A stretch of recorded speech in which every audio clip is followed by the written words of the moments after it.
Welcome everyone to another edition of Hardcore Wrestling Rants. I'm your hardcore host, Rick Head. But before we get going, I want to give a quick shout out to our good friends, Mr. and Mrs. A, over at PC Games and More. You can find them over at Facebook in the group section. Once again, PC Games and More. They love to play a lot of retro games, do trivia, give out gifts, and much, much more. So go ahead and check them out. So now, let me introduce tonight's hardcore crew. First, she is a lovely vicious fiction, Zoe Nightshade. Zoe, how are we doing, hon? Doing good. I just checked this on YouTube, and we do have sound. Yeah, last week we ran into a bit of debacle, but thankfully we got that all cleared up. And of course, over at Lance Moss TV, he's the incomparable Lance Moss. Lance, what's shaking? I can second that we do have sound on the stream. Okay, well, I'm glad that we got through that. Joseph Knight will not be with us tonight. However, of course, you can check him over at Skeldon Realms. He plays a lot of old retro games and also new games. Again, SkeldonRealms.com. Well, guys, we have one hell of a week that's been going on. First, we all know that Vince McMahon has been cashing out a lot of money, $20 million due to a sex scandal. He had to step down. This is all history, but apparently now he's still a major stockholder of the company. And although he is no longer working with the WWE, the investigations for Vince McMahon's sex scandal for the company still has to dish out $10 million for investigations, subpoenas, and other legal fees. Again, that's for the WWE because, unfortunately, Lance, that's what happens when you get investigated on all this money, and then they have all these people coming in. We talked about it for the past 4 or 5 months, all the time. New people coming in, new investigations, and they need to get paid. Yeah, this is costing WWE a damn arm and a leg.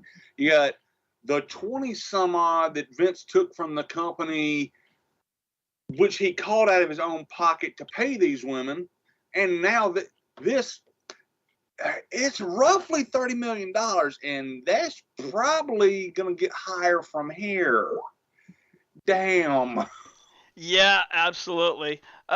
Zoe, now, even though Vince McMahon stepped down, apparently the stock went through the roof, thinking that, okay, he's gone, but, he's still a majority stockholder. He still is. I mean, I can't really feel bad for the guy. He brought it on himself. I hate that for the product that they're having to spend some money there, but blame Vince.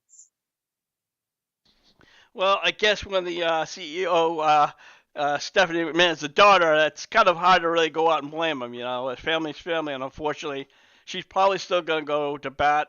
There are a lot of people within the industry who are still backing up Vince McMahon, even people like Chris Jericho and others who have said, hey, despite his shortcomings or whatever it was, the scandals, they still think he's a respectable guy. So I guess that's what happens when you're in the business for, 35, 40 plus years. Moving on. Apparently, Tony Khan has a bad attitude, and apparently it's becoming unbearable, according to some reports. When Tony Khan first started AEW, he was, pretty much an open guy with an open door policy. He was open to all kind of any input, but now apparently that AEW is becoming on this, more of a mainstream and becoming more and more popular, he starts to, wants to inject himself into other things. One report compared him to Vince McMahon, who was known for yelling in the headset from the gorilla position about any flaw commentary my team might make. Excuse me. Ringside News also reported that Khan's unprofessional attitude is also rubbing off the roster. Zoe, I'm going to tell you right now, you've worked in the industry. When you have a promoter that's just going to act like a dick or whatever, that's not exactly somebody you want to work with over and over again. No, it's not a good work environment. I mean, it's going to cause your people not to perform at their very best because they're going to be like, well, why do I even try? I'm probably going to get yelled at anyway. I mean, it's immaturity and it's having a big ego, and that's what I was afraid would happen. AEW has took off. It's a great product. Now Tony Khan's getting the big head. Yeah, absolutely. Lance, before I actually open, did you check out that video of him during a media scrum where somebody had called out saying that Tony Khan was a mark for a CM Punk mark? I personally have not, because I tend not to watch the media scrums because, like, right after the shows. Well, it was a 2 minute thing with CM Punk who had just won the title, and he was going off because there was one person asked that he hired some CM Punk that was kind of like a broken wrestler or down wrestler, and he goes, "Oh no, dude," he goes, "You don't know what you're talking about." He goes, "This company has been best. We've been making millions and million dollars. We've been the top pay-per-view buys, yada yada yada." And every time CM Punk tried to get a word in, Punk's just sitting there, just like, "Get me the fuck out of here," just raising his eyebrows and just pulling his hair back, like, you know. Um, Punk finally got one word in, and he got half a sentence in, and then of course Khan jumped right back in. So I could definitely say that MJF was somewhat right, Lance, calling him a mark. Yeah, I mean, now, like, if he does try to yell at the commentary team, they got two very seasoned guys. Well, kind of three, because Taz has been in the commentary game for a while too. But who's he going to be yelling at? JR or Tony Schiavone? Well, Two JR guys. pronounces some of the names like old WWE wrestlers. He's been caught calling them by their old WWE name. Really? Wow. Yeah. I didn't catch that one. Yeah, he would call Brian Danielson. There was a slip up. He called him Daniel Bryan. Claudio, he called him Cesaro. Well, I'm gonna be honest with you. When it comes to the new name, Claudio's new name, Claudio Castiglione, who's in Ring of Honor, I just call him Claudio because that whole last name just I always fuck that one up. So the thing is a lot of contracts are coming up. So are the AEW wrestlers going to see past it and resign it, or maybe Tony Khan's going to have to smarten up and realize that he's still not really in the bull game, the big time full swing. He's got a product that's rising, but WWE at the end of the day still has 50 years on him. They still have multi-billion dollars over him. He may, have multi-billion dollars, but this company is not a multi-billion dollar company, whether he wants to believe it or not. So I think honestly he really needs to keep his temper, or maybe even like go get some kind of like yoga where they can sit down and hash out that anger or whatever it is. Yeah. He just needs to smoke pot. Yeah, no shit. You know what? That's a very good idea. Moving on. On his latest podcast, Road Dogg talked about the possibility of Shane McMahon making another return. In short, Road Dogg says he doesn't see Shane returning to the company, but on the other hand, he said anything is possible, which that's a popular phrase when it comes in wrestling. Anything can happen. Shane has always had issues with his father and former CEO Vince McMahon. Meanwhile, Shane and sister Stephanie McMahon have always been very close.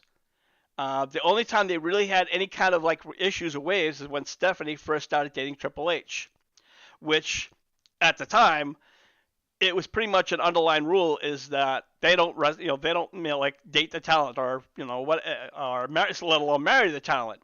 So when Shane learned this, they were already engaged, and so that was an issue. But eventually that smoothed over, and I think he even gets along with Triple H or Paul Levesque for those who really want to use the professional names now. Lance, what's your thoughts about Shane McMahon? Well, if Stephanie and Shane are close, which all intents and purposes points to they are, it can only be an asset. All right, and you know what though? But again, let me throw this on you, Zoe. So let's say hypothetically Shane does come back, but he's not going to be the CEO. So in other words, he's going to have to pretty much, his sister will be his boss theoretically. Mm-hmm. Honestly, I think if Stephanie asked him to come back and help her, he would definitely come back and help his sister. All right. It would be weird to see Stephanie as his boss, but that's why the cards fall. Yeah, absolutely. Moving on, we saw CM Punk make his return last week on Dynamite. It was at the very end of it was Chris Jericho's versus John Moxley match, and that was an incredible match. It was a very brutal match. Yeah. Moxley eventually got the win, but the rest of the JAS rushed down to pretty much just started beating down Moxley. Some of Moxley's buddies, I think it was a Bullet Club, Blackpool Bullet Club, Combat Club, whatever the fuck. Hey, thank you. Okay, I couldn't get the fucking words out of my mouth. Anyway, so yeah, pretty much Moxley showed his appreciation after the dust settled, and he pretty much flipped off CM Punk and then walked out. Now, after that, Punk bounced around on his leg, his repaired knee, suggesting that his knee is fully healed. But now we have other reports saying that Punk still needs some more time before he can return to in-ring action. Lance, your thoughts on CM Punk and coming back? Looks like we have the next main event for the next AEW Sunday show. You are referring to All Out? Yes. Yeah, it looks that way because they have to unite the titles, and I'm sorry, I always hated the interim title. The AEW interim title. Zoe. Here's the thing. Yep. He wouldn't be back if he was not medically cleared. True, to a point, but I mean, again, if they're gonna have to wait 2 or 3 weeks, it's still 2 or 3 weeks with him on the face, and they have to build up that feud. Zoe, I don't know if you would agree with me or not. I do agree with you. They're gonna bring him back right now just to start this feud up. He's not gonna wrestle until he's fully healed, and that's gonna end up being at a pay-per-view event. It's not gonna be on AEW Wednesday night or Friday night. I like the feud, but you know me, I'm siding with my boy Moxley. Fair enough. So, moving on, there is a rumor that reports that Kenny Omega could be making his long-awaited return to AEW. Especially one was said that it was going to be on tonight's Dynamite. Omega has not been seen since Full Gear of 2021, and he's been out with dealing with several injuries. The word is that he will join with the Young Bucks for the upcoming Trios Tag Team Tournament. One report said that Tony Khan would not announce a Trios Tag Team Tournament until Omega was back. But I think, if I'm not mistaken, Lance, they have already announced that. Yeah, they did. Oh, what was it? Couple of Dynamites ago? Yeah, it was 2 weeks ago, because that's when Adam Cole and Red Dragon turned on the Bucks. Yeah. And the Bucks have been looking for another tag team partner. They were looking for Hangman and Page, but Page right now is kind of still hanging with the Dark Order. So, Zoe, your thoughts on Kenny Omega possibly returning tonight? I mean, I kind of saw it coming in a way whenever Hangman Adam Page turned the Young Bucks down. Whenever he did that, I was like, yeah, Omega's about to come back. All right. So now, AEW is always hard on signing ex-WWE guys. And now who do they sign is Parker Boudreaux. Now, this guy at first, when WWE first was scouting him, they were kind of pushing him to be like the next Brock Lesnar. And he was in the production center or performance centers for several months. But they didn't really see him going anywhere, so they eventually just said, you know what? We're going to let you go, kid. So, Tony Khan does the weirdest thing, and he signs this guy up, having no wrestling background, no real training, aside from the Performance Center. Now, I don't know, Lance, if you watched him on Friday on Rampage. I didn't, but I've seen some clips, and honestly, I wouldn't consider this an ex-WWE guy. Yeah, he got trained, but honestly, he's just going to have to go through a trial by fire. Well, I don't know if it's going to be more of a trial by fire because, Zoe, I'm telling you, I saw this guy on Friday night, and I'm like, he sucks. And he's trying to act like some big badass, and he looks more like some guy who's been drinking a 6-pack of beer. Yeah, he's really going to need to work out, and he's really going to need to train, and he's going to need to take his training very seriously if he wants to make it.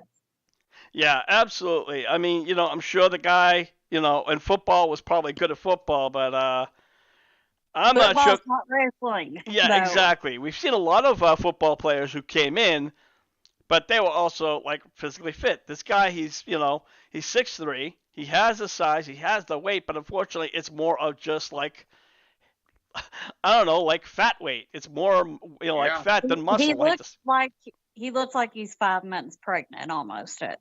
Pretty much, yeah. He's got a bit of a pot belly in there, and that's being Yeah. nice to say. So, Zoe, how far do you really see this guy Parker going?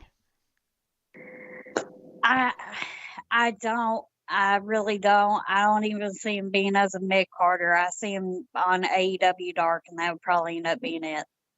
And Terry says he's seen him 2 times. He's raw. No, actually, he was on Dark and Elevation. He's one time on TV on Rampage. So if he's watching, he says it's staying on Dark. That's just how I see it. Yeah. So he has made other appearances. And right now they're making this guy out to be like the next big thing. And I'm like, no, he's got to be the next big hot mess. You know what he should do? Get with Powerhouse Hobbs and go to the gym. Get in some shape. Yeah, that would definitely be the first thing he needs to do. But hopefully he doesn't get in his head and thinking, oh, I'm a wrestler now and I don't need to train or anything else. So we'll just have to see what's what. Speaking of possible comebacks, Leo Rush is teasing that he could be making his return to the WWE. Yeah, I read that and I'm like, you got to be kidding. Apparently, he went on Instagram and he posted several pictures of his time in WWE when he was with Bobby Lashley. Leo Rush was released during the pandemic, and then this was, of course, after he was disciplined for being disrespectful to the higher-ups of the legends of wrestling. And so he went on around, and he wanted to be a rapper. He made one solo, not an album, just one solo. He worked the indies, and then eventually he landed in AEW. He was there for a couple of months, got injured, and he left again, and decided to go back and rap again. And now looks like he wants to go back to the WWE. Lance, what the fuck is going on with this guy? How about no? This dude's retired, 3-4 times from the same business? At least. What the hell? I think he's retired more times than Terry Funk. That's some shit, Oh, Lord. Zoe, your thoughts on Leo Rush wanting to return to the WWE? This boy has wannabe celebrity syndrome is all this is. He didn't really make it in WWE. He hasn't made it as a rapper. He didn't make it in AEW. I mean, he can talk on the mic. It's a little annoying, but he can talk on the mic. And it's like you posted a day or two ago on Facebook. These high-flying wrestlers, nowadays they're a dime a dozen. Once you've seen one, you've about seen them all. Yeah, exactly that. And, a lot of the other high flyers are entertaining and, they've been established. Leo Rush has yet to establish himself. He established himself as a mic piece. Then he established himself as being disrespectful because he thought, oh, I'm in WWE now. I don't need to answer to nobody, I'm famous. Yeah, pretty much. He had that, mindset. And he can do the Speedy Gonzalez gimmick where he runs up and down somebody. That's about it. Yeah. Yeah, other than that, absolutely. I don't see him. If he goes back to WWE, it's just because he'll be down in NXT. And I think this guy just is desperate for dollars because he's not making it in the rap industry either. And Terry says, as old as R-Truth is, he still has more talent and ability than Leo Rush. Oh, absolutely, without a question. R-Truth is not even great in the ring, even though he's never really gotten pushed to the very top. He's still entertaining. He's funny outside, the ring. A lot of the skits he's done, from the little Jimmy to when he was teaming with Goldust, now Dustin Rhodes, where they were doing the Find Pokemon game or whatever it was, and they were all running around the 24/7 title. So Yeah. all those little factors, again, you could say I remember R-Truth for all these other things. With the exception of him be teaming with Leo Rush, I'm sorry, with Bobby Lashley, I don't know, I remember a thing about Leo Rush. I didn't remember him signing in, going into the AEW's Casino Battle Royale, and he didn't last that long, and he got injured. Yeah, and I remember we all, what the hell is he doing here? Pretty Yeah. much. And he left as fast as he came in, so which seems to be his the par for his course. So there's one other topic I did want to talk about I brought up at the last minute, and it's Chris Statlander. She's out with a completely torn ACL and lateral meniscus, and will need to repair surgery to repair the damage. But right now, as we know, Statlander has no set return date. I don't even think she has a scheduled surgery date. I haven't heard either way, but I've heard the recovery, like you say, 8 to 9 months. That's damn. Yeah, absolutely. Zoe, again, Chris Statlander, I was a big fan of her, but unfortunately it was really a bad time for her because she was on the rise where she got injured. Yeah, no kidding. This really sucks. She's had a bad deal of luck here lately. She's just came back from injury. She is injured all over again. It looked like she was going to get a push with Athena. Things really were starting to look up for her, and now this. Yeah, and it really does kind of suck. So hopefully she does return sooner than later, and then when she does return, I'm sure that Statlander fans will definitely be marking out for her. So we're gonna wrap up this very short edition of Hardcore Wrestling Rants. I want to thank all of you who listen. We're here every Wednesday night. For those of you who have not subscribed, please subscribe to the Hardcore Wrestling Rants. We do a lot of tribute videos. I do some of the personal videos, which is on the bottom, non-wrestling related. And you can also, of course, every Wednesday night, 5 p.m. on Wednesday Eastern Time, we are live. So, for the Hardcore crew, I want to thank, this is your Hardcore host, Rick Head, saying, we'll see you when we see you. Buy the shirt! This edition of Hardcore Wrestling Rants was sponsored by Fuck It All. When everything seems to go wrong in life, just take Fuck It All.